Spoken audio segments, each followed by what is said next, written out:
Hi all.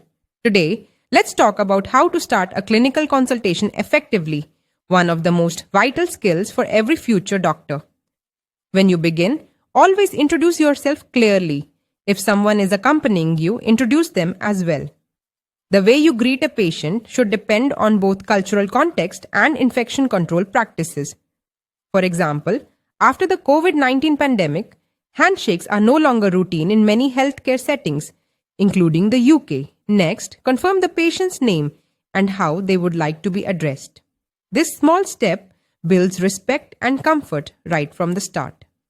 If you are a medical student, let the patient know.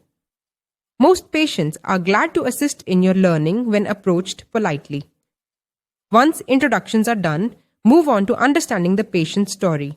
The key is in how you ask questions. Begin with open-ended questions to invite the patient to share their experience in their own words.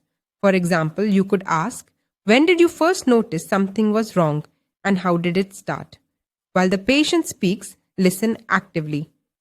Show interest through your body language, nods, and brief prompts like I see or tell me more.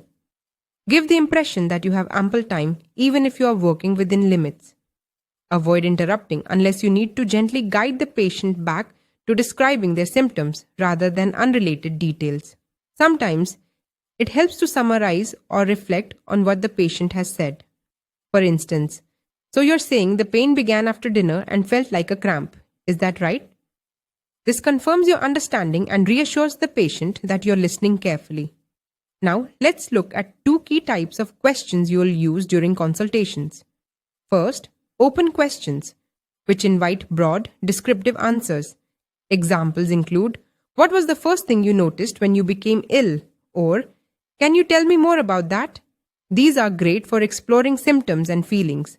Second, closed questions, which seek specific information. For example, did you have a cough today? Or did you notice any blood in your stools? These help clarify details after you've gathered the overall story.